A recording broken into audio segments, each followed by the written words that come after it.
নমস্কার। আশা করি সবাই ভালো আছেন, আর ভালো থাকবো বলে, ভালো আছি বলে সবাই দৌড়চ্ছি নিজের নিজের কর্মের দিকে, উন্নতির দিকে। উন্নতি সবাই চায়, কেউ চায় না বসে থাকি। কেননা অলস মস্তিষ্ক শয়তানের বাসা। যত ব্যস্ত থাকবেন তত ভালো থাকবেন। এবার বলবেন, ব্যস্ত থাকতে গেলে তো আয় দরকার, উপার্জন দরকার, খাবারের জন্য রোজগার দরকার, তাই না? সেই জিনিসগুলোর জন্যই মানুষ দৌড়য়। সেইভাবে শিক্ষা শেষ করে মানুষ কর্মে লিপ্ত হয়, আর কর্মে লিপ্ত হয়ে কর্মের ভালো উপার্জনটাকে সে নিজের কাজে লাগানোর জন্য সব সময় ব্যস্ত হতে থাকে। দেখুন, মানুষের সব কাজই তার মন মতো হয়তো হয়ে ওঠে না। হয়তো যা চাইছিল তা পাচ্ছে না, যা পাচ্ছে তা সে চায় না, এটাও হতে পারে। কাজে সেই জায়গাটা থেকে দেখুন, মানুন না মানুন সেটা আপনার ব্যাপার। জ্যোতিষ শাস্ত্রের মধ্যে আমি যে হিসেবে কথা বলি এবং আমি যে হিসেবে বোঝাই, এ কি বলে না বলে আমার দরকার নেই। আমি যেটা বুঝেছি সেটাই বোঝাই, আমি যেটা জানি সেটাই বলি। কেননা বইয়ের ভাষাকে আপনাদের সামনে হাজির করি, যেটা আমি শিখেছি, যেটা আমি অর্জন করেছি। কাজে প্রত্যেক জিনিসের অ্যাটমসফিয়ার, আপনার বাড়িতে একটা নেচারে কাজ করেন না আপনি? আচ্ছা, আপনি বাড়িতে যা ড্রেস পরে থাকেন, রাস্তায় যখন বেরোন সেটা তো পরে বেরোন না, নিজেকে পরিবর্তন করেন। ঠিক সেই সময় গ্রহগুলো যে যার ঘরে তখন থাকে তখন নর্মাল থাকে। যখন তার অন্য ঘরের বিপরীতে যায় তখন সে বিপরীত ব্যবহার করে। নয় সেজে গুজে ব্যবহার করবে, নয় খুব হাসবে, হাসার ইচ্ছে নেই তবু হাসছে। তাহলে সেই জায়গাগুলো কখন দাঁড়ায়? এইখানেই আসে মিত্র এবং শত্রুর ব্যাপার। প্রত্যেকটা গ্রহের মিত্র এবং শত্রু ঘর আছে, নক্ষত্রগুলো তাই আছে, মিত্র এবং শত্রু নক্ষত্র আছে। যে নক্ষত্রের উপরে যেটাকে আমি বলি যে একটা আবরণ, একটা বসন, এবং সেই বসন কাজ করে এবং সেই জায়গাটা থেকে মানুষের কাজ হয়। 12টা রাশি, 12টা ঘর এবং 7টা প্ল্যানেট, 2টো ছায়াগ্রহ রাহু এবং কেতু, যেভাবে যে ঘরে থাকে সেইভাবে ভাব উৎপাদন করে। বলে না, রাহুতে নষ্ট করে দিয়েছে। এবার দেখবেন রাহুর দশা 18 বছর, শুক্রের দশা 20 বছর, শনির দশা 19 বছর। তাহলে বড় বড় দশা, এই যে বুধের দশা 17 বছর, বৃহস্পতি 16 বছর, 16, 17, 18, 19, 20, আর সব 7, 6, 8 মধ্যে চলে। কেতু 7 বছর। কাজে সেই জায়গাটায় দশার উপরে যে জিনিসটা নিয়ে আমি জন্মাচ্ছি, সেই জায়গাটায় চন্দ্র যে নক্ষত্রে থাকে সেই নক্ষত্রের দশায় তার জন্ম, এবং সেই জন্ম সময় অনুযায়ী সে কতটুকু না পেয়েছিল, এটা তার বিবেচ্য বিষয়। এবার যদি বোঝানোর স্বার্থে আমি আপনাদের বলি যে প্রত্যেকটা রাশিরই একটা নেচার আছে, নেচার তো থাকতেই হবে। দেখুন, আমি কিন্তু দীর্ঘদিন ধরে আমি বলেছিলাম যে অগ্নি, পৃথ্বী, বায়ু, জল, এ আগে কারুর কাছ থেকে কোনোদিন ভাবে কোনো রকম ভাবেই শুনতাম না। এখন সবাই বলে, নিশ্চয়ই শিখেছে, বলবে না কেন? শিক্ষা তো কারুর এক জিনিস না যে সেই কুক্ষিগত করে রেখে দেবে, নিজেই জানবে আর কেউ জানবে না। প্রত্যেকের জানার অধিকার আছে, কিন্তু জানার প্রকাশ কতটা, কতটা সে জানে, তাই না? অনেকে অনেক রকম ভাবে জানে, অনেকে অনেক রকম ভাবে বলে। কাজে সেই জায়গাটার প্রত্যেকের আগে তার যে একটা ডেট অফ বার্থ থাকে, সেই ডেট অফ বার্থের একটা সংখ্যা তত্ত্ব বেরোয়, যেটাকে আমরা বলি নিউমেরোলজি, সংখ্যা তত্ত্ব বিচার। সেই সংখ্যা তত্ত্বের বিচারের মধ্যে প্রত্যেকটি গ্রহেরই একটি করে সংখ্যা আছে। যেমন রবি 1, চন্দ্র 2, বৃহস্পতি 3, রাহু 4, বুধ 5, শুক্র 6, শনি 8, মঙ্গল 9, কেতু 7। তাহলে 9 গিয়ে শেষ হচ্ছে, 1 থেকে রবি ধরা হয়, আর 9 মঙ্গল শেষ করে। আবার কালপুরুষের মঙ্গল দিয়ে শুরু হয় মেষ রাশি, কালচক্রের প্রথম ঘর মেষ রাশি, অষ্টম ঘর মেষ রাশি। তাহলে এই মেষ রাশি থেকে মীন রাশিতে শেষ, মঙ্গল দিয়ে শুরু, বৃহস্পতি দিয়ে শেষ। তাহলে বৃহস্পতি আমি বলেছিলাম যে প্রত্যেকটা গ্রহের সেরকম ভাব আছে, প্রত্যেকটা গ্রহের তার বিচারের পদ্ধতি আছে, সেই পদ্ধতি অনুযায়ী মানুষ ভোগে। তাহলে সবাই আমির হয় না কেন, সবাই গরিব হয় না কেন, সবাই রোগী হয় না কেন, সবাই সুখী হয় না কেন, সবাই দুঃখী হয় না কেন, তাই না? আমি বলেছিলাম না বিপরীত কথাবার্তা, আলো অন্ধকার, এর আগে বলেছিলাম, সেই জায়গাটা সবার ক্ষেত্রে প্রযোজ্য হয় না কেন?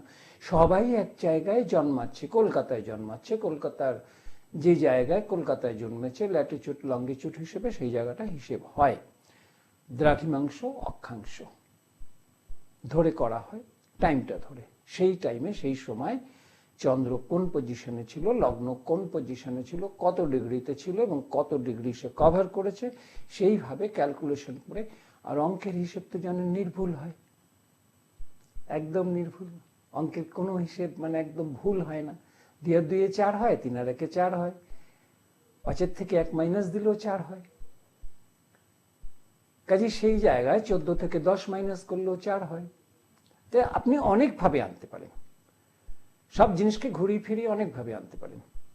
তো সেই আনার প্রক্রিয়াটাকে আপনাকে জানতে হবে, আর যদি না জানতে পারেন তাহলে সেই জায়গাটায় আপনার অসুবিধা হবে, সমস্যা তৈরি করবে। মানুষের জীবনের ক্ষেত্রেও তাই, ঠিক তাই। ধরে নিলাম যে বৃষ লগ্ন বৃষ রাশি, বৃষ লগ্নের বৃষ রাশি, নবমপতি দশমপতি শনি, বৃষ লগ্নের অষ্টমপতি এবং তার বৃহস্পতি, এবং নবমপতি শনি, দশমপতি শনি, একাদশপতি বৃহস্পতি, দ্বাদশপতি মঙ্গল, সপ্তমপতি মঙ্গল। বৃষলগ্ন বৃষরাশি, দ্বিতীয়পতি বুধ, তৃতীয়পতি চন্দ্র, চতুর্থপতি রবি, পঞ্চমপতি বুধ, ষষ্ঠপতি শুক্র, লগ্নপতি শুক্র, রাশি অধিপতি শুক্র। তাহলে সেই ভেনাসের অবস্থান, যে লগ্নপতি রাশি অধিপতি, তার সবচেয়ে বেশি জোর আমাদের শরীরের মধ্যে কি জোর? আমাদের মাথায় যদি কোনো চিন্তা আসে, সেই মাথা দিয়ে সেই চিন্তাটাকে আমরা প্রকাশ করি, লিখি বা বলি, তাই না? সেইভাবে মাথা। তাহলে লগ্ন সেই জায়গাটা হচ্ছে আপনি সুস্থ না অসুস্থ, না কি প্রকৃতির, কি নেচারের, কি জিনিসের, কিভাবে, সেই জায়গাটায় লগ্ন রাশি। লগ্ন রাশি অধিপতির অবস্থানের উপরে। অবস্থানকে দ্বিতীয় সঞ্চয় ভাব, তৃতীয় সহজ ভাব, চতুর্থ মাতৃভাব, পঞ্চম হচ্ছে তার শিক্ষা উচ্চশিক্ষা ভাব, ষষ্ঠ হচ্ছে তার রিপুভাব, সপ্তম হচ্ছে তার বিবাহ ভাব, অষ্টম হচ্ছে তার মৃত্যুভাব, নবম হচ্ছে তার ভাগ্যভাব, দশম হচ্ছে তার কর্মভাব, একাদশ হচ্ছে তার আয় ভাব, 12 নম্বর হচ্ছে তার ব্যয় ভাব। হয়ে গেল 12টা। তাহলে 12টা বেজে গেল না, 12টা বেজে গেল না, 12টা বাজলো না, 12টা বাজে না। 12টার আগেই মানুষ পৃথিবী ছাড়ে। কাজেই সেই পৃথিবী ছাড়ার আগে যেন সুন্দরভাবে ছাড়তে পারে সেই চেষ্টা করে বিশ্বলগ্ন বিশ্ব রাশির। তাহলে বাধক গ্রহ কিন্তু শনি, এটা সবসময় জানবেন। চর রাশির একাদশপতি বাধক গ্রহ হয়, এইভাবে কিন্তু ধরা হয়। যেমন চর রাশির একাদশপতি মঙ্গল, চর রাশি মানে মেষ রাশি চর রাশি, চর রাশির একাদশপতিকে শনি, তার বাধক গ্রহ। তাহলে বৃষ রাশি, চর রাশি এবং বৃষ রাশি স্থির রাশি, স্থির রাশির কে নবমপতি বাধক গ্রহ। তাহলে দিশাভাব রাশির সপ্তমপতি বাধক গ্রহ। তাহলে মিথুন রাশির সপ্তমপতিকে বৃহস্পতি। এইভাবে প্রত্যেকটা চর স্থির দিশাভাবের বাধক গ্রহগুলো এইভাবে ধরা হয়।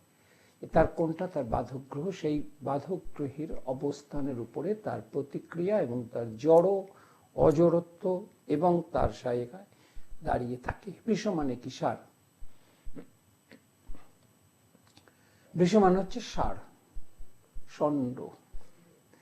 সেই জায়গাটায় দাঁড়িয়ে বৃষ রাশির সেই জায়গাটায় স্থির, নট নরম চরণ, দাঁড়িয়ে থাকে, গুঁতো দেয় না। বাজারের মধ্যে অনেকেই অনেক রকম খেয়াল করেছেন যে তার পাশ দিয়ে অনেক লোক চলে যাচ্ছে, সে দাঁড়িয়ে আছে, সে কোনো রকম কোনো তার ভাব প্রতিক্রিয়া কিচ্ছু নেই। তাহলে সেই জায়গাটা যখন দাঁড়িয়ে থাকে তাহলে সেইভাবে বৃষ রাশি বৃষ লগ্নের মধ্যেও একটা ধীর স্থির স্বভাব আছে, স্থিরতা আছে, কিন্তু তার সপ্তমপতি দ্বাদশপতি মঙ্গল হওয়ার জন্য সে যখন রেগে যায় তখন সে মারাত্মক রকম রিয়াক্ট করে। এবার মঙ্গল দ্বাদশপতি সপ্তমপতি হওয়ার জন্য সেই মঙ্গলের অবস্থান যদি ভালোভাবে তার না থাকে তাহলে তার বিবাহিত জীবনে গোলমাল আসবে, ব্যবসা জীবনে গোলমাল আসবে, কর্মজীবনে, সামাজিক জীবনে, বন্ধু বান্ধব জীবনে, এবং যে রকম ভাবেই তার গোলমালগুলো আসবে। এবার বৃষ লগ্নের 3টে নক্ষত্র আছে, 3, 4, 5, 3টে নক্ষত্র আছে। 3টে নক্ষত্রের মধ্যে একটা নক্ষত্র রবির, একটা চন্দ্রের, একটা মঙ্গলের। তাহলে কৃত্তিকা নক্ষত্র, রোহিণী নক্ষত্র আর মৃগশিরা নক্ষত্র, এই 3টে নক্ষত্র আছে। এই 3 নক্ষত্রের মধ্যে যদি কোন নক্ষত্রে লগ্ন পড়েছে, কোন রাশিতে চন্দ্র পড়েছে, মানে চন্দ্র কোন নক্ষত্রে পড়েছে সেই রাশিও ভাবে, বৃষ রাশিতে চন্দ্র থাকলে বৃষ রাশি হয়, এবং কোন নক্ষত্রে পড়েছে বোঝানোর স্বার্থে বললাম চন্দ্র 4 নম্বর নক্ষত্রে চন্দ্র। বৃষ রাশিতে চন্দ্র তুঙ্গস্থ থাকে 3 ডিগ্রি পর্যন্ত, এবং সেই জায়গাটায় মঙ্গলের মূল ত্রিকোণ অংশ হচ্ছে মেষ রাশি, আর রবির তুঙ্গস্থ স্থান হচ্ছে মেষ রাশি। তাহলে মেষ রাশির একটা কিন্তু বিরাট ভূমিকা আছে। শুরু তো 1 না থাকলে তো আর 100 হতো না। এবার শূন্য তখনই পরিতৃপ্ত হয় যদি পাশে তার সংখ্যা বসানো যায়। শূন্যের মারাত্মক রকমের এফেক্ট আসে, তাই না? তাহলে এই মহাশূন্য জাগতিক যে কথাগুলো বলা হয়, তাহলে মহাশূন্যের পাশে সংখ্যা, সেই সংখ্যাগুলো কিন্তু মানুষ, আমরা জীবজন্তুরা যারা বসে আছি তারা মহাজাগতিক সুখ ভোগ করছি, দুঃখ ভোগ করছি, এবং সব দিক থেকে ভোগ করছি জাগতিক সংসারে, এবং সমস্ত কিছুর মধ্যে আমরা সেইভাবে চলছি। সেই জায়গাটায় বিশ্বলগ্ন বিশ্বরাশির 2য় পতি বুধ, মানে সঞ্চয় পতি বুধ। বুধ কিন্তু খুব চপল গ্রহ, এবং বায়ু নেচার, তার মধ্যে হাওয়া, কথা হাওয়া ভাসে, হাওয়ায় ভাসিয়ে দেয়। আজকে তো ভাসালাম, কাল দেখা যাবে। কালকে কি হবে না হবে তার প্র্যাকটিক্যাল কম থাকে, বাস্তবতা কম থাকে, সেই জায়গাটায় সঞ্চয়ও কম থাকে। সেই জায়গাটা যখন আসে মারাত্মক আকারে আসে, এবং সে খরচা করতেই থাকে। যখন ফোড়ায় তখন কপালে হাত দিয়ে বসে থাকে, ওটা না করলেই ভালো হতো। এরকম বহুত মানুষ আছে, দেখবেন প্রত্যেকটা কথা নেচারের সাথে মিলবে, এবং নেচারই মিলতে একদম, নেচারই ভগবান, নেচারই সব। অত সুন্দর সুন্দর মূর্তি, অত সুন্দর সুন্দর কিসের জন্য বানানো হয়েছে ঈশ্বরের? আপনাকে অ্যাট্রাক্ট করার জন্য, মেডিটেশন করার জন্য, যে আপনি যখন ধ্যান মগ্ন হবেন, আপনি যখন নিজেকে নিজের মধ্যে স্থিত করবেন, তখন আপনি সেই মূর্তিকে কল্পনা করবেন। সুন্দর সৌম্য মূর্তি কল্পনা করলে আপনার মন শান্ত হবে। অশান্তকে আমরা ঝড় বলি। প্রকৃতি যদি অশান্ত হয়, তুমুল আকারে যদি বায়ু বইতে থাকে, তাহলে কি হচ্ছে? ঝড় বইছে। তাহলে বৃষ্টিপাত, বাড়িধারা, জলপ্রপাত, ঝর্ণা, সবই জলের গতি নিম্ন দিকে। তাহলে সেই জায়গাটায়, সেই জন্যই আমি বলি বস্তু এবং পদার্থ দুটোর মিলন। তাহলে অগ্নি, পৃথ্বী, বায়ু, জল, আর চর স্থির দ্বিস্বভাব। এই যে নেচার, এই নেচারগুলি মিশ্রিত হচ্ছে মানুষের জীবনের ক্ষেত্রে প্রযোজ্য। সে কি লগ্ন রাশি পেয়েছে? তাহলে বৃষ রাশি বিশ্বলগ্ন শুক্রের নিষ্ক্রিয় ঘর। সেটা নিষ্ক্রিয়, বোঝেন তো? নিষ্ক্রিয় সক্রিয়, মানে একটা গাড়ি খারাপ হয়ে গেলে দেখবেন না ঠেললে স্টার্ট হচ্ছে না। এবার অনেক গাড়ির বডিটাকে ছুঁয়ে রেখেছে, এমন ভাব দেখাচ্ছে সে জোরে ঠেলছে না। সে নির্ভর করে আছে আরো যে 5 জন ঠেলছে, 5 জন যে ফাঁকি দিচ্ছে না। 6 নম্বর ব্যক্তিটি গাড়িটি ছুঁয়ে রেখেছে। সে মনে করছে সেই কিন্তু সেই ষাঁড়ের মতো চুপ করে দাঁড়িয়ে রয়েছে, ঠেলছে না সে। আর 5 জন আপ্রাণ চেষ্টা করছে গাড়িটাকে ঠেলে স্টার্ট করানোর জন্য। তো বৃষ রাশি বিশ্বলগ্নদের স্টার্ট করাতে হয়, দৌড় করাতে হয়। ঘুম বেশি থাকে, ওঠাতে হয়, জাগাতে হয়, পিছনে পড়ে থাকতে হয়। যদি তার শুক্র বা ভালো জায়গায় না থাকে, যদি তার সেই জায়গাটা থেকে তার বিরূপ প্রতিক্রিয়া সৃষ্টি করে, ধরে নিলাম তার লগ্নাধিপতি লগ্ন তার মকর রাশিতে বসা, তাহলে নবম ঘরে বসা, নবমপতি শনি তৃতীয় ঘরে বসা, কর্কট রাশিতে বসা, তাহলে কর্কট রাশিতে শনির একটা নক্ষত্র আছে। দেখবেন প্রত্যেক জলরাশিতে একটা করে শনির নক্ষত্র আছে। কর্কট রাশিতে 8 নম্বর আছে, বৃশ্চিক রাশিতে 17 নম্বর আছে, আর মীন রাশিতে 26 নম্বর আছে। এই 3টে নক্ষত্র কিন্তু 3 জলরাশিতে আছে, কেননা শনি শীতল গ্রহ, ঠান্ডা, খুবই ঠান্ডা। নক্ষত্রটা যেন ঠান্ডা ঘরে রাখা আছে। আবার চন্দ্রের নক্ষত্রগুলো দেখবেন সমস্তগুলোই পৃথ্বী রাশিতে রাখা আছে। আপনি দেখবেন 4 নম্বর, 13 নম্বর, 22 নম্বর। 4 নম্বর রাখা আছে বৃষ রাশিতে, 13 নম্বর রাখা আছে কন্যা রাশিতে, আর 22 নম্বর রাখা আছে মকর রাশিতে। তাহলে পৃথ্বী রাশিতে রাখা আছে। আবার তার মধ্যে সেই জায়গাটায় চন্দ্র হচ্ছে চর রাশি এবং জলরাশির মালিক। তাহলে চর না থাকলে সেই জায়গাটায়, সেখান থেকে জলের মধ্যে যে চর, সেই জায়গাটা দেখেছেন তো, পড়ে না মাঝখানে জলের মধ্যে একটা শহর তৈরি হয়ে রয়েছে। সেই রকম চন্দ্রকে ঠিক সেইভাবে চারিদিকে জল। আমি বলি সবসময় আবেগপ্রবণ গ্রহ। মাতা সেই গ্রহ, সেই জায়গাটায় মায়ের সুস্থ অসুস্থের ভাব, সেখান থেকে বিচার। মায়ের প্রতি আকৃষ্ট কিনা, সেখান থেকে তার, সেই জায়গাটা থেকে। সেই চতুর্থ ভাবের কারক হচ্ছে সেই চন্দ্র। তাহলে চতুর্থ ভাবাধিপতি লগ্নের সাথে বসে রয়েছে, মানে চন্দ্র বসে রয়েছে, কিন্তু বিশ্বলগ্ন থেকে চতুর্থ ঘর কিন্তু সিংহের ঘর, রবি। তাহলে সেই রবি হচ্ছে, বলেছিলাম এর আগে যে দম্ভ, দাম্ভিকতা।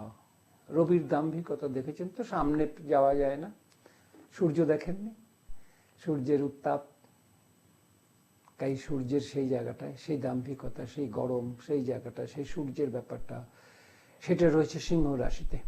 কালপুরুষের চক্রে যাকে উদর বলা হয়, উদর মানে পেট। বাংলা ভাষাকে অনেকভাবে ব্যবহার করা যায়, অনেকগুলো ভাষা ইউজ করা যায়, তাই না? বাংলা ভাষার কতগুলো গুণ আছে, বোঝানো যায়। এক এক রকম যে ভাষায় বাংলা ভাষায় কথা বলে, সেই ভাষায় আপনি এখানকার ভাষা, মুর্শিদাবাদের ভাষা, বাঁকুড়ার ভাষা, পুরুলিয়ার ভাষা, বর্ধমানের ভাষা, অনেক বাংলা ভাষাই কিন্তু অন্যরকম আছে। সেই জায়গাটা আপনি বুঝতে পারবেন, কিন্তু হয়তো বলতে পারবেন না, তাই না? না বলাটা তো বুঝতে তো পাচ্ছেন। আপনি আপনার ভাষায় প্রয়োগ করুন। ভাষা এমনই একটা জিনিস যে মনের জিনিস ব্যক্ত করে, মনের জিনিসকে ব্যক্ত করতে সাহায্য করে, সেটা ভাষা। তাহলে বিশ্বলগ্নের দ্বিতীয় পতি যদি বুধ হয়, সেই বুধ যদি থাকে, আপনাকে শনি বললাম কর্কট রাশিতে বসা, নবম রাশিতে শুক্র বসা তার নবম ঘরে, তাহলে শনি বসা চন্দ্রের ঘরে। তাহলে শনি যদি চন্দ্রের ঘরে বসে এবং থার্ড হাউসে এসে, বৃষ যদি 1 নম্বর হয়, যেখানে লগ্ন রাশি পড়ে সেখানে 1 নম্বর ধরা হয়। তাহলে 2 নম্বর মিথুন, 3 নম্বর কর্কট, 3 নম্বর কি যোগাযোগ, 3 নম্বর ভাতৃস্থান, 3 নম্বর সহজ, 3 নম্বর বিবাহের ভাগ্য নিরূপণ, 3 নম্বর হচ্ছে আয়ুর ভাগ্যস্থান। তাহলে সেই জায়গাটায়, সেখান থেকে অষ্টমের অষ্টম ঘর, তাহলে সেই জায়গাটা থেকে, সেখান থেকে বিচার আসে। সেই বিচারের পদ্ধতি যদি আপনি না বোঝেন, আপনি যদি নিজে না বোঝেন, অন্যকে তো বোঝাতে পারবেন না।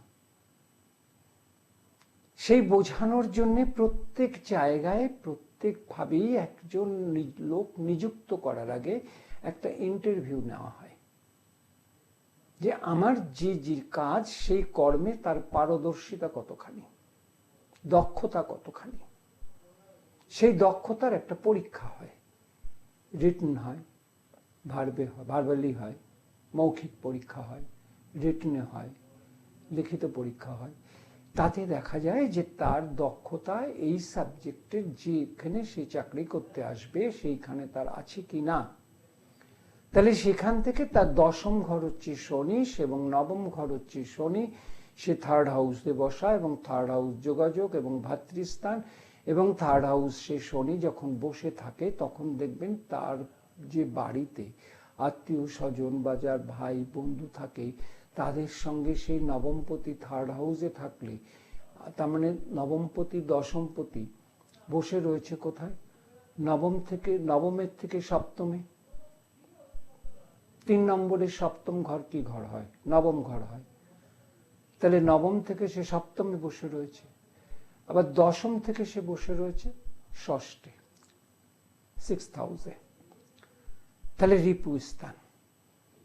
তাহলে রিপু থেকে যদি রোগ নির্ণয় করা যায় তাহলে তার দ্বাদশ থেকে তার নাশ হয়। তাহলে বিশ্বলগ্নের বিশ্ব রাশির ষষ্ঠ ঘর হচ্ছে শুক্র, সেই লগ্নাধিপতির ঘর, সেই লগ্নাধিপতির ঘর, এবং সেই শুক্র বসে রয়েছে নবম ঘরে, 9th হাউসে। 9th হাউসে বসলে সে থার্ড হাউস দৃষ্টি দিয়ে রাখে। থার্ড হাউসে শনি বসেছে, শুক্র শনি মিত্র গ্রহ, দুজনের বন্ধু। বন্ধু কিন্তু খারাপ করে, তাই তো করে, যদি সে তার মধ্যে স্বার্থ লুকিয়ে থাকে সেখানে খারাপ হয়। আর যদি নির্ভেজাল ভাবে মেশে, কোনো রকম কোনো স্বার্থ নেই, একে অপরের জন্য জীবন পর্যন্ত দেয়, বিপদে পড়লে সামনে দাঁড়ায়, তাকে বলে লোক বন্ধু। বান্ধব অনেক পাবেন, অনেক পাবেন, বন্ধু পাবেন। এটা বন্ধুটাও কিন্তু 4th হাউস থেকে হয়, সেই রবির ঘরটার থেকে। তাহলে রবির অবস্থান কোথায়, বুধের অবস্থান কোথায়, শুক্রের অবস্থান কোথায়? রবি ধনু রাশিতে বসা, বুধ বসা কুম্ভ রাশিতে, দশমে দ্বিতীয় পতি দশমে বসা, দশমপতি তৃতীয় বসা, দশমপতি নবমপতি তৃতীয় বসা, তৃতীয়পতি লগ্নে বসা। তাহলে সেই জায়গাটায় লগ্নে যখন তৃতীয়পতি মানে চন্দ্র, চন্দ্র লগ্নে বসে রয়েছে এবং দশমপতি নবমপতি তৃতীয় বসে রয়েছে, কারুর সঙ্গে কারুর কিন্তু বিনিময় প্রথা হয়নি। তাহলে সেই জায়গাটায় ডিপেন্ড করতে হয় তার সেইখান থেকে তার কর্মের, শিক্ষার, ভাগ্যের, পিতার, মাতার, এইগুলোর উপর দিয়ে। তাই তো? তাই তো আপনাকে জিজ্ঞেস করছি কেন? আমি তো আপনাকে বলছি, আপনি তো শুনছেন। শোনেন শোনেন না শোনেন না শোনেন, আমার কিচ্ছু তো যায় আসে না। আমার বলার দরকার আমি বলছি, বা আপনাকে শোনানোর জন্য আপনাকে শুনতেই হবে বাধ্য করছি না, কিন্তু ঠিক কথা বলছি, এতটাই কনফিডেন্স যে ঠিক বলছি। কেন বলছি? আপনাকে বিভ্রান্ত করছি না, আসলেও করব না, তা বলে আমি ডাকছিও না যে আমার কাছে আসুন। আপনার উপর নির্বাচন ছেড়ে দিলাম, যদি মনে করেন আসবেন, না মনে করেন আসবেন না। এটা তোমার পেশা, এটা আমার জীবিকা, তাই না? বুদ্ধিজীবী, বুদ্ধির দ্বারা যে জীবিকা অর্জন করে বুদ্ধিজীবী, সবাই বুদ্ধিজীবী। কৃষকের কাজ লেখক পারবে না, কৃষক আবার লেখকের কাজ পারবে না, দুজনেই দুজনের জায়গায় বুদ্ধিজীবী। তাহলে সেই ক্ষেত্রে আমার জায়গায় আমি বুদ্ধিজীবী, আবার যে নাকি অন্য কাজ করছে তার জায়গায় সে বুদ্ধিজীবী। তাহলে সেই ক্ষেত্রে দ্বিতীয় পতি যদি দশমে যায় তাহলে কর্মের মাধ্যমে, এবার দেখবেন তৃতীয় স্থান যেটা নাকি শনি বসে রয়েছে, তাহলে সেইখান থেকে যদি নবম স্থান যদি মকর রাশি হয়, বৃষলগ্নের নবম স্থান যদি হয়, তাহলে 1-2 করে গুণে আসলে কর্কট রাশি তার নবম থেকে সপ্তম হবে। তাহলে নবমেরও তো একটা নবম ঘর আছে, নবমের নবম ঘর আছে না? নবমের নবম ঘর হবে কন্যা, কন্যা রাশি। সেটা কি? বুধের ঘর, সেটা বুধের ঘর। তাহলে যেখানে নবম ঘরে শুক্র বসা, সেই শুক্র থেকে নবম ঘর কন্যা ঘর। বুধ কোথায়? শুক্রের দ্বিতীয় বসা। তাহলে শুক্রের দ্বিতীয় বসা, তাহলে দ্বিতীয় ধনস্থান, তাহলে লগ্ন থেকে দশম স্থান। তাহলে সেই দশমের নবমকে, দশমের নবম হচ্ছে লগ্নের ষষ্ঠ, লগ্নের ষষ্ঠ তুলা রাশি। তুলা রাশির অধিপতিকে শুক্র, সে বসা কোথায়? নবম। তাহলে সেখানে তার কর্ম যে কোনো রকম ভাবে, শনি বসা ওখানে, মঙ্গল কোথায় বসা বলিনি। এবার ধরে নিলাম মঙ্গল ধনু রাশিতে বসা, রবি ধনু রাশিতে বসা, তাহলে রবি মঙ্গল একসাথে বসা, তাহলে লগ্ন থেকে সেই ঘরটা অষ্টম ঘর, লগ্ন থেকে সেই ঘরটা অষ্টম ঘর এবং দ্বাদশপতি 8th হাউসে বসা, বৃশ্চিকের দ্বিতীয় ঘরে বসা। বৃহস্পতি কোথায় বলিনি, বৃহস্পতি কর্কট রাশিতে বসা, তার মানে শনি বৃহস্পতি একসাথে বসা। তাহলে সেই বৃহস্পতির নবম দৃষ্টি হয় মীন রাশির উপরে, বৃহস্পতির নিজের ঘরে। বৃহস্পতি যদি কর্কট রাশিতে থাকে, পঞ্চম দৃষ্টি হয় বৃশ্চিক রাশিতে।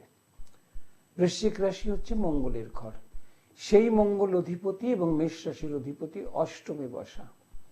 তাহলে লগ্ন থেকে 3rd হাউসে বসা, তাহলে অষ্টম থেকে অষ্টম ঘরে বৃহস্পতি বসা। 8th হাউসের 8th হাউস লগ্নের 3rd হাউস, 8th হাউসের 8th হাউস লগ্নের 3rd হাউস। তাহলে সেই জায়গাটা থেকে সেইখানে বসে রয়েছে এখানে। তাহলে জাতক বা জাতিকার একটু জীবন সংশয় বা জীবন কোনো রকমে উৎপাত সূচক বা যে কোনো রকমে হঠাৎ রোগাক্রান্ত বা হঠাৎ রক্তপাত যোগ বা হঠাৎ যে কোনো রকম হাসপাতাল যোগ চলে আসে না? আসে কিন্তু। তাহলে কি সে মারা যাবে? মৃত্যু হবে? মৃত্যু কেউ বলতে পারে না। আমি নিজের মৃত্যু জানি না, কালকে থাকবো কিনা কেউ জানে না, আমিই জানি না, তা আমি আপনাকে কি বলবো? তাহলে সেখানটা থেকে আমি আপনাকে আভাস দিতে পারি, আবহাওয়ার পূর্বাভাস। আবহাওয়ার পূর্বাভাস দেয় না, আজ বিকালে ঝড় বৃষ্টি হতে পারে, তো সেই রকম পূর্বাভাস যে যখন গিয়ে লগ্নের অষ্টমে দ্বাদশপতি বসে এবং দ্বাদশপতি যদি পঞ্চমপতিকে নিয়ে বসে, তাহলে 5th হাউসের লর্ডকে নিয়ে যদি 8th হাউসে চলে যায়, তাহলে 5th হাউস থেকে তার উচ্চশিক্ষা এবং তার কর্ম এবং তার সমস্ত রকমের যে বাধা, সেই বাধাগুলো সেই জায়গাটা থেকে তার কিছুটা 8th হাউসে থাকার জন্য, 8th হাউসের লর্ড আবার 8 থেকে 8th থাকার জন্য তার যোগাযোগ বিঘ্নিত হয়, উচ্চশিক্ষায় বাধা হয় এবং সেই জায়গাটা থেকে তার জীবনে কিছু সংশয়, জীবনে কিছু অশান্তি প্রবণময় হয়ে ওঠে। এই জায়গাটা কিন্তু এইবার কিন্তু আমি তো বলে দিলাম, আপনি শুনলেন, আপনার তো আছে, আমার কথা শুনে তো মেলাচ্ছেন, আপনার তো এই আছে, তাহলে কি আমার ওই জন্যই ওই হচ্ছে? না, সেটা কিন্তু না। এবার দেখুন একটা জিনিস, দেখুন যে আপনি,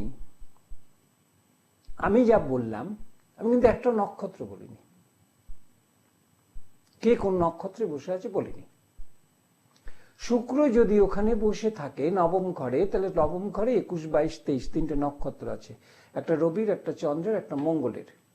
এবার যদি লগ্নাধিপতি যদি ধরলাম 23 নম্বর নক্ষত্রে, আপনাদের বোঝানোর স্বার্থে 23 নম্বর ধনিষ্ঠা নক্ষত্র, মঙ্গলের নক্ষত্র, লগ্নপতি মঙ্গলের নক্ষত্রে বসা, দ্বাদশপতি 7th হাউসের নক্ষত্রে বসা, আর যেখানে নাকি বসে রয়েছে মঙ্গল, সে 20 নম্বর নক্ষত্রে বসা, শুক্রের নক্ষত্রে বসা। তাহলে সেই জায়গাটায় কিন্তু সেই মঙ্গল কিন্তু অষ্টমে থেকেও কিন্তু লগ্নাধিপতি নক্ষত্র পেয়ে কিন্তু, এবং শুক্র নবমে থাকার জন্য এবং মঙ্গলের নক্ষত্র দ্বাদশপতি অষ্টমপতি নক্ষত্র পাওয়ার জন্য, যেহেতু শুক্র আর মঙ্গলের ঘর সমসপ্তম হয়, 180 ডিগ্রির মধ্যে ডিফারেন্সের মধ্যে হয়, সেই শুক্র কিন্তু বলবত্তা বৃদ্ধি করেছে। এবং সেই লগ্নাধিপতি কিন্তু অষ্টমী মঙ্গল শুক্রের নক্ষত্রে থাকার জন্য জাতক বা জাতিকাকে প্রোটেক্ট দেবে, প্রোটেকশন করবে। এই জায়গাটা কিন্তু বলিনি, বলে দিলাম। তাহলে শাস্ত্রটা কিন্তু খুব অদ্ভুত। সবাই এসে কি চায়? টাকা পয়সা হবে কিনা। আরে টাকা পয়সা হবে কিনা, লটারি কিনুন না, যান বস্তায় বস্তায় লটারির টিকিট কিনুন, ভাগ্যবান কোটিপতি হয়ে যাবেন। কর্মের দরকার নেই, পরিশ্রমের দরকার নেই, ছেড়ে দিন ভাগ্যের উপরে। পরিশ্রম না করলে কিছু আসে? যার যতটুকুনো শিক্ষা থাকুক, শিক্ষাগত যোগ্যতা দিয়ে, বুদ্ধি দিয়ে, বিচার দিয়ে অ্যাপ্লাই করে তবে তো মানুষ ধন উপার্জন করে, অর্থ উপার্জন করে। চুরিও তো একটা শিক্ষা। যে রাত্রে চুরি করতে বেরোয়, ডাকাতি করতে বেরোয়, সেটাও তো সে শিক্ষা অর্জন করেছে। সাহস, মঙ্গলের উদ্যম, মঙ্গলের বিক্রম, মঙ্গলের সাহস তার মধ্যে আছে। সে যদি ধরা পড়ে মরে যাবে, কিন্তু সে চুরি করতে বেরিয়েছে, কেননা ওটা তার পেশা, ওটা তার রোজগার, তা বড় লোক হওয়ার। কিন্তু সে বড় লোক থাকে না, চিন্তাও তো থাকে। আরে যে অন্যায় করে তার মৃত্যুর ভয় থাকে, তাই না? চোখে চোখ রেখে কথা বলতে পারবে না। চোখে চোখ রেখে কথা বলার মধ্যে একটা হিম্মত দরকার পড়ে, একটা জোর দরকার পড়ে। কাজে সেই জোরটা কিন্তু সঞ্চয় করতে হয় নিজের থেকে। সেইখানে যেমন বললাম যে শুক্র যদি বসে থাকে মঙ্গলের নক্ষত্রে, আর মঙ্গল যদি বসে থাকে শুক্রের নক্ষত্রে, তাহলে লগ্ন দ্বাদশপতি সপ্তমপতি অষ্টমে থাকার জন্য সেখান থেকে সেই জাতক বা জাতিকা কিন্তু কিছুটা নিস্তার পাবে। তাহলে সেই জায়গাটায় রবি কোথায়? রবি কিসে বসে? রবিও তো ওখানে রয়েছে, ধনুরাশিতে রবি বসা, লগ্ন থেকে অষ্টম ঘরে রবি বসে রয়েছে, পঞ্চমপতি অষ্টমে বসা। তাহলে রবি বসে আছে সেইখানে। আপনাকে বোঝানোর স্বার্থে ধরলাম, রবি সবে গিয়ে পৌঁছেছে 19 নম্বর নক্ষত্রে বসা, কেতুর নক্ষত্রে, মূলা নক্ষত্র বলে ওখানে, সেখানে বসে রয়েছে। মূলা নক্ষত্রটা, সবকিছু নক্ষত্রের মধ্যে কিন্তু একটা আছে, দেখবেন বিস্তার করলে কিন্তু তার একটা প্রকাশ আছে। আমি বলছি না যে আপনারা এসে লিখুন, বিরাট বড় কিছু লিখুন। দেখুন মূল গাছের যে গাছটা যে উপরে ওঠে, ওই যে মূলটা যত নিচে যায় এবং শক্ত করে গাছটাকে উপরে ওঠার জন্য সাহায্য করে, বেঁধে রাখতে সাহায্য করে, যাতে গাছটা হিলে না যায়, ঝড়ে পড়ে না যায়। ওই মূল তাকে মাটি কামড়ে ধরে রাখে। তাহলে মূলা নক্ষত্রের জোর আছে কিন্তু। তাহলে সেই জায়গাটায় যে রবি মূলা নক্ষত্র যে বসে রয়েছে, তাহলে জাতকের সেটা পঞ্চমপতি। সেই পঞ্চমের ঘর হচ্ছে উচ্চশিক্ষার জায়গা, এবং উচ্চশিক্ষার থেকে মূলা নক্ষত্রে বসেছে জাতকের কিন্তু একটা বুদ্ধি কাজ করবে, যেভাবেই হোক আমাকে এগোতে হবে। যতই দুর্বল হোক, একটু দুর্বল থাকে কিন্তু এগোতে হবে, এই ভাবধারাটা থাকে। কেন? মূলা নক্ষত্রে বসা, ওখান থেকে সে জোর পাবে। চন্দ্র 4 নম্বর নক্ষত্রে নিজের নক্ষত্রে বসা, ওখান থেকে একটা জোর পাবে। তাহলে সেইখানে শুক্র ধনিষ্ঠা নক্ষত্রে বসা, সেখান থেকে একটা জোর পাবে। মঙ্গল শুক্রের নক্ষত্রে বসা, ওখান থেকে একটা জোর পাবে। কেন? মঙ্গল ধনু রাশির নবম ঘর হচ্ছে রবির ঘর। তাহলে ধনু রাশির নবম ঘর হচ্ছে রবির ঘর। সেই রবি কিন্তু বসে রয়েছে ধনু রাশিতে। আর রবি আর চন্দ্র কোনোদিন মারক হয় না। মারকপতি যুক্ত হলে মারক প্রবল মারক হয়ে ওঠে। তাহলে সে তো অলরেডি সপ্তমপতি দ্বাদশপতি যুক্ত রবি, কিন্তু নক্ষত্র ভেদে কিন্তু দূরত্ব।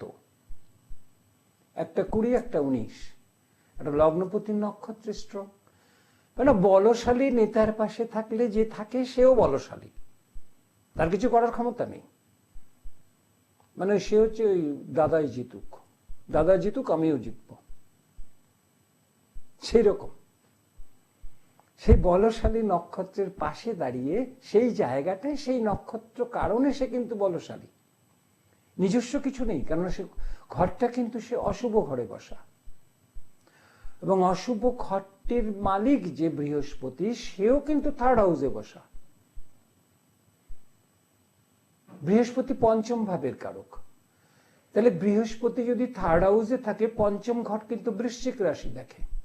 বৃশ্চিক রাশি হচ্ছে ওই লগ্নের 7th হাউস। তাহলে বৃহস্পতির দৃষ্টি আছে বৃশ্চিকে, 7th মারক, 7th বিবাহ, 7th পার্টনার, বিজনেস পার্টনার, সঙ্গী, সামাজিক স্থান, সেখান থেকে সে সাপোর্ট পাচ্ছে।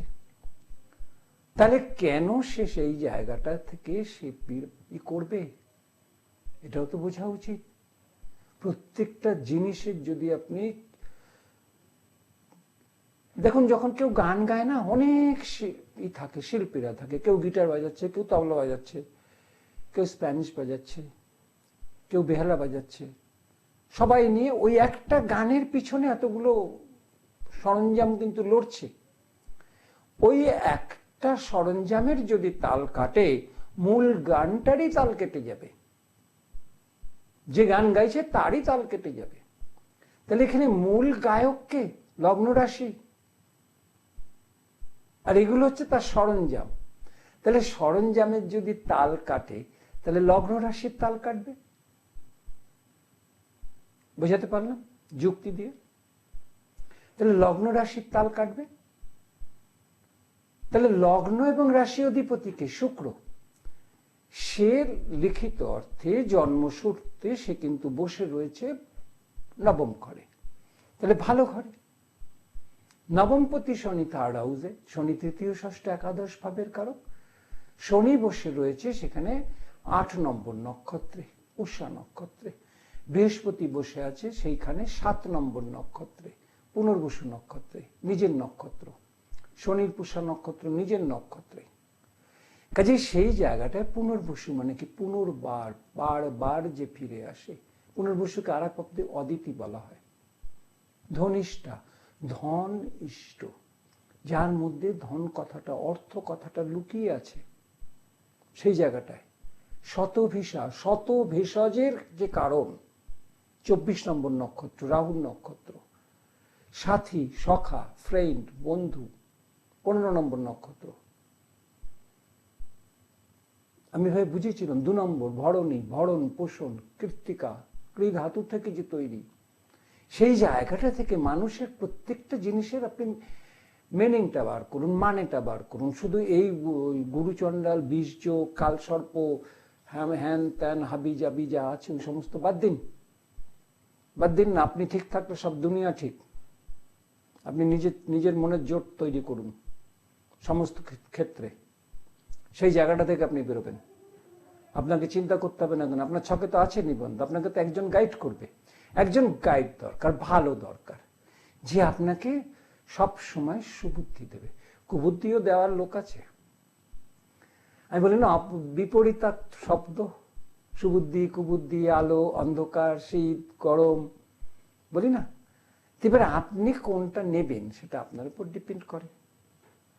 সেই জায়গাটায় আমি চাই আপনি সুন্দর একটি মন নিয়ে, সুন্দর একটি শরীর নিয়ে, সুন্দর স্বাস্থ্য নিয়ে সুন্দরভাবে বাঁচুন, নিজের কর্ম লক্ষ্যে এগোতে থাকুন, ভালো থাকুন, ভালো রাখুন।